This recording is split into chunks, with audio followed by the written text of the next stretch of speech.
I don't think there's any such thing as a casual sexual relationship. I don't believe that. I've never seen any evidence that that's the case.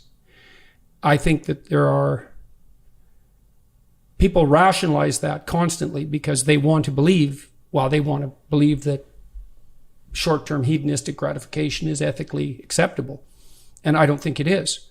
I think that it trains you to treat yourself and other people as instrumental objects of short-term pleasure, obviously. Mm-hmm. Well, is that how you want to train yourself? How's that going to work you're going to have a long-term relationship at some point? How are you going to train yourself for that? What if it's the norm, bro? It can't be the norm. It will be. In fact, I argue that it is the norm now. This is the new normal, bro. If this is the new normal, bro, sharing girls like we used to, bro. If this is the new normal, is a thing of the past. We are effed up already. We are doomed for days. But it depends on what lens you're viewing it through. Disclaimer.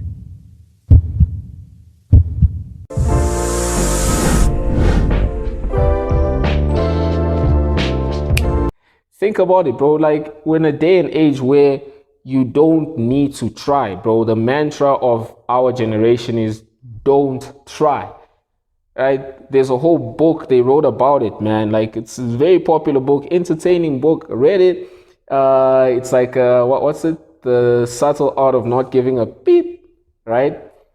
It's a way to live a good life by practicing some elements of stoicism and here and there and there.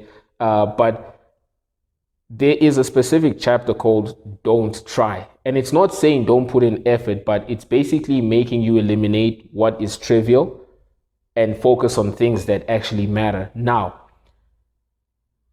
to people like us, right, we believe in putting in effort, especially when it comes to things like getting a partner or whatever it is. Yeah, that's overall, because in general. In general, because, bro, this is me. It becomes a ripple effect. If I don't give an F in one particular area of my life, over time I would not begin to give an F in the next area of my life. And overall, guess what? You won't give an F, period. I will not give a... Exactly, period. And guess what? My F... my life will be all F'd up. No? It will. But will it though? Think about it, bro. There's a high probability. That's the problem. Bro, what if the majority doesn't give a F and the status quo is F? Where's the majority now? No, what if the aren't we being F'd by life because we don't give an F? I don't know, maybe. Okay, why are people on dating apps, bro? What if it's the norm, bro? It can't be the norm. It will be. In fact, I argue that it is the norm now. This is the new normal, bro. If this is the new normal, bro, sharing girls like we used to. Bro, if this is the new normal, is a thing of the past. We are effed up already. We are doomed for days. But it depends on what lens you're viewing it through. And I'm viewing it from a proper lens because I'm looking at it from this perspective. A lot of people are becoming depressive, and look how many haters hate people in serious relationships. Fingers crossed, they just want relationships to fail. Why? Because life is effed up. It's all effed up. Exactly. It's pretty clear anthropologically as well that, sexual choice tends towards a Pareto distribution, especially for men. So most men have very little selection at their disposal, and a small number of men have excess opportunities. The question is, what should that small number of men do? And you might say, capitalize on it and to hell with the consequences. And it's a powerful argument, but I do believe it's wrong. It destabilizes the society. Yeah. And I also don't think it does your soul any good, because the problem with treating other people as casual sexual partners, let's say, is that you also treat yourself that way simultaneously.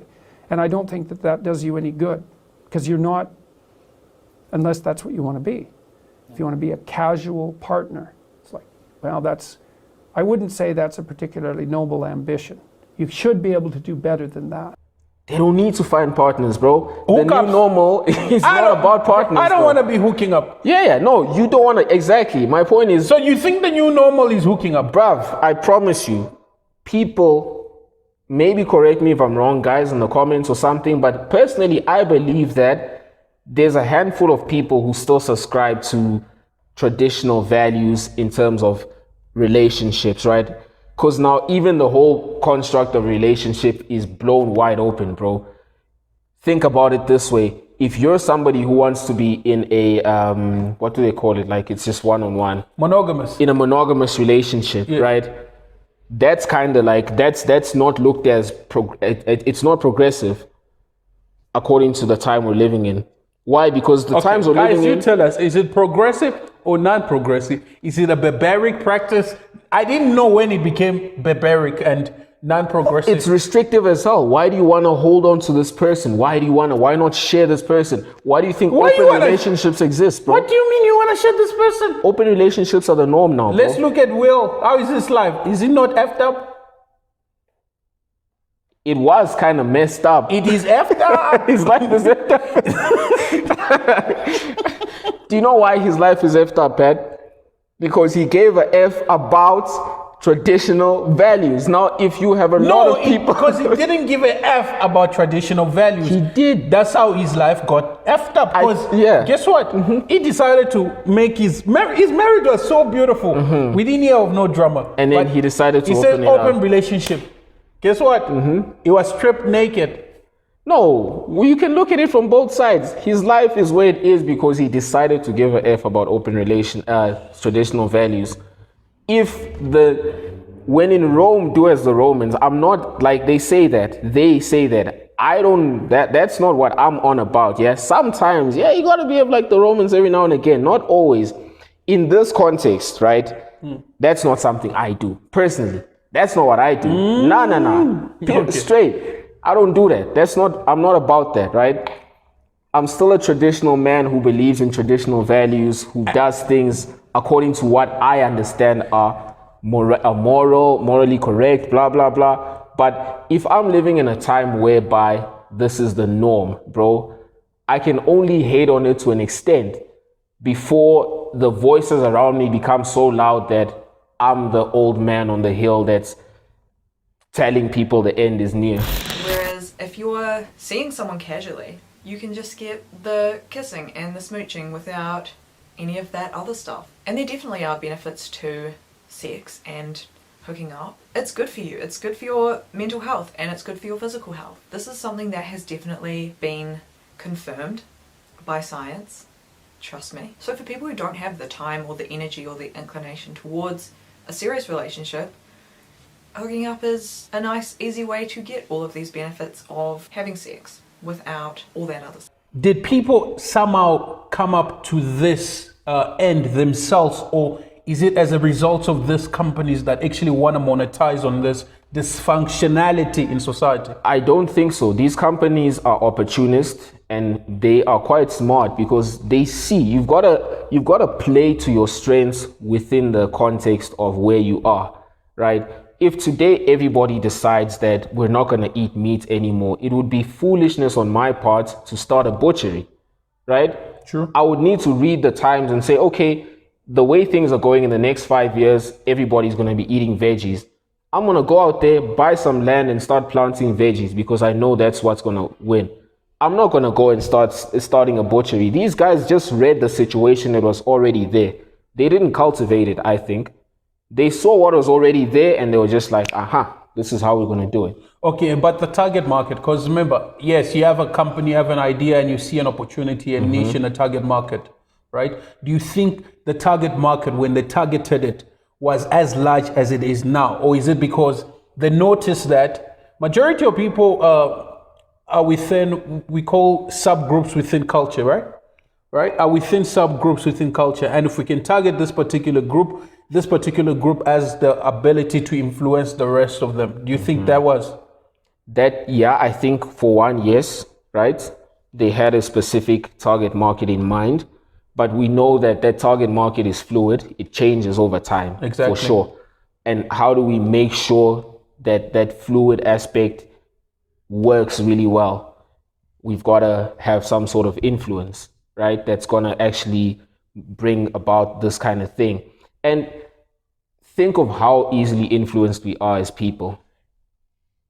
I know. And if that's the case, if people are so gullible, right, you can actually bombard them with ideas long enough till they succumb to it, right? If people are so gullible, would you still say from the initial starting point of things, it was their idea, or they were just influenced into it? Oh no, I think they were just influenced into it. They were just rolling with the punches, bro. Exactly, it goes back to the same thing I was talking about. A lot of people have actually just been influenced. It's not initially their idea. It's not. No. Hookup culture was not a lot of people. It's just tempting, and a lot of people literally were left with no choice but to. No, but exactly. They were left with no choice but to explore it, but also it stopped being shunned. They stopped making laws around it. They stopped making it seem like it's a bad thing. Was there a law around hookup culture? There never was, but it was like, it was an unwritten law almost, right? Okay. That if you're a promiscuous person... I think like, religious policing, yes. Religious policing, moral policing, community politics, whatever you want to call it, stopped looking at that. They stopped shedding a light on it. And it became more and more widespread. You're seeing it on your media, your news, whatever. It's cool now. And now people who traditionally would not have wanted to do it now feel less pressure to subscribe to that way of doing things. Because now it's like, look, bro, many times we don't do things because they tell us don't do it. Many times we don't do things because they say, hey, don't do that thing. But if it's open, it's wide open, it's like, hey, it's your choice, a lot of people are going to be like, well, great, let me try it, let me explore, right? And that's what happened. These guys were very smart in the way they went about it. They capitalized on that need. I think it's innate in us. We just want to do things. And many times policing gives off, it's got a opposite effect to what people, the lawmakers wanted, right? Exactly. That's what it Always, actually intensifies the need for why you should do what you're prohibited from doing. Bro, I mean, look how long humans have been restricted for, man. Like, we've been restricted in so many aspects of life. Whenever they lift one restriction, everybody drives to that one extreme. They lift this restriction, we go there. They lift this restriction, we go there. Think of the image of the stay-at-home mom, the homemaker. That was the norm with women at some point. Yes. That restriction was lifted. Yep. How many women want to be homemakers, bro? Few. You see. Oh, no, but I've seen there's a trend where a lot of people are reverting back to that. It's the wheel. Tough times create tough people create good times create weak people create tough times, and so it goes. So This is normal. Like it's gonna be the norm. Unfortunately for us, it'll be the norm. Fortunately for a lot of people, it will be the norm. There's nothing we can do about it, I'll tell you that much. We can, within our spheres of influence, yes. In the largest grand of things, I'm not even trying to do anything about this, bro. I'm sorry, I haven't the energy or time to do that. Personally, I have nothing against that. My only opposition to this is that a lot of businesses, because in all this, I still feel like I'm speaking for the most innocent people. True. Who don't actually know what's happening. Because majority of people actually, they're preying on their vulnerability and the state in which they're in. I heard someone, or I looked at something that says, how a lot of companies are preying and profiting on a lot of people's loneliness in our generation. All right, a lot of people are lonely, and companies see that, and they actually, I don't know if that's, in fact, that's unethical. It's not ethical to do that because you're actually exploiting people. But then again, other people want to make money. So for the innocent people that are in this and stuck in this, I guess we speak for them. I guess so. Yeah, I guess we speak for them, to the fact that, okay, cool. You might need to push hold on a bit back on this dating apps. Try maybe and improve yourself in real life. Build up your social skills. Don't be weird and awkward. Go out, get fresh air. Meet new people, or maybe change your environment. Go meet people who are like-minded. Be social, join an activity group, join something, you might find somebody there.